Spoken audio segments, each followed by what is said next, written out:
মুহূর্তে আজকে এই মুহূর্তে আমি বলতে চাই যে সারা মুসলিম, শুধু গাজা নয়, ফিলিস্তিন নয়, সারা মুসলিম বিশ্ব আক্রান্ত।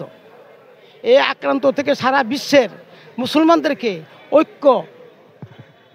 ভ্রাতৃত্ব ঐক্যবদ্ধ হয়ে এই ইসরায়েলের বিরুদ্ধে আমাদের ঐক্যবদ্ধ হতে হবে এবং জেহাদের আজকে আমাদের জেহাদের যে অবস্থা তৈরি রয়েছে, এই জেহাদের সকল মুসলিম উম্মাকে ঐক্যবদ্ধভাবে এর প্রতিরোধ করতে হবে।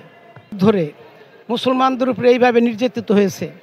আজকে প্যালেস্টাইনে আমরা যেটা দেখতে পাচ্ছি, একসময় ফিলিস্তিনি ইসরায়েলকে থাকার জন্য সুযোগ দিয়েছিল, সেই সুযোগের সুবিধা ভোগ করে সে আজকে ফিলিস্তিনিদেরকে তাদের বসতি থেকে উচ্ছেদ করতেছে। যে নির্মমভাবে গাজায় নারী, শিশু, যুবকদের ভিতরে যে অত্যাচার তারা করেছে, যেভাবে তারা আমরা দেখেছি, যে তাদের বিরুদ্ধে যে গোলা বারুদ ব্যবহার করেছে, আমরা দেখেছি যে ড্রোনের হামলায় বাচ্চারা 10-20 গজ উপরে উঠে গেছে। এই তো নির্মমতার মধ্যে সারা বিশ্ব এখনও চুপ করে আছে।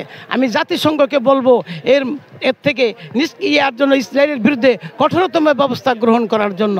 এই সভ্য এই যুগে এরকম নির্মমতা চলতে পারে না। তাই আমি আরব বিশ্বকে বলবো ঐক্যবদ্ধ হয়ে এর বিরুদ্ধে সোচ্চার হওয়ার জন্য। আমরা বাংলাদেশ আজকে অনেক দূরে আছি, যদি আমরা কাছে থাকতাম তাহলে আজকে বাংলাদেশের সকল মুসলিম আজকে ঐক্যবদ্ধ হয়ে এবং গাজায় প্যালেস্টাইনে তারা যুদ্ধে অংশ নিত, ইসরায়েলকে আমরা দখল করে ফেলতাম। আজকে ইসরায়েলের এই অত্যাচারে আমাদের সারা মুসলিম আমাদের গাত্রদাহ হয়েছে, আমাদের রক্তক্ষরণ হচ্ছে। আমরা এর থেকে শুধু গাজা নয়, আমরা এর থেকে বাঁচতে চাই। আমি মহান রাব্বুল আলামিনের কাছে আশা করব ইসরায়েল, আমেরিকা, ভারত, রাশিয়া সহ ইসলাম বিদ্বেষী সকল দেশ আছে তাদের বিরুদ্ধে কঠোরতম ব্যবস্থা গ্রহণ করার জন্য। বিশ্ব মুসলিম ঐক্য হোক এবং বিশ্ব মুসলিম ঐক্য হয়ে আওয়াজ তুলুক। আমেরিকার পণ্য এবং এই ইসরায়েলি পণ্য, ভারতীয় পণ্য সব বর্জন করুক। সারা দুনিয়ার মুসলমানকে আমি এখান থেকে আহ্বান করছি, ভাইয়েরা, আপনার টাকা দিয়ে আপনার ভাই বোনের হোলি খেলা হচ্ছে, রক্তের হোলি খেলা হচ্ছে, আর আপনি ইহুদির পণ্য ব্যবহার করছেন। আমি বলবো ইহুদির পণ্য ব্যবহার করবেন না। আপনার দেশি পণ্য যদি ন্যূনতম হয়, খারাপ হয়, ওইটাই আপনি ব্যবহার করেন, ওইটাকেই সাপোর্ট করেন, আপনার দেশ উন্নতি হোক। আমরা এটাই চাই।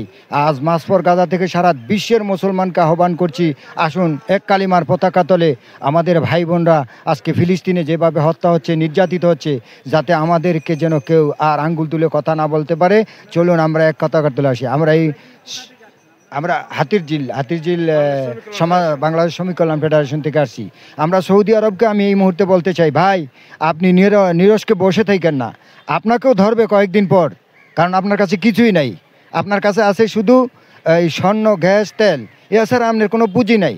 অতএব আপনি রসুলের দেশ, আপনি এটাকে নিরাপত্তা রাখতে হলে আপনাকে উচিত রাশিয়ার সাথে যোগ দেওয়া, ইরানের সাথে যোগ দেওয়া উচিত। আপনি ইহুদির গোলামি করেন, চামচামি করেন, এটা তো আমরা পছন্দ করি না। ওইখানে আমার আল্লাহর রসুলের কাবা, ওইখানে আমার কাবা, ওইখানে আমার বাইতুল্লাহ, ওইখানে আমার নবী শুয়ে আছেন। নবীর কারণে আজকে আপনারা অনেকটা ছাড় পেয়ে যাচ্ছেন, কিন্তু আমরা বলবো আপনারা এখনও সোজা হয়ে যান, নাইলে আপনাদেরকে কিছু দিনের ভিতর ধরবে, এই আমেরিকাই আপনাকে ধরবে।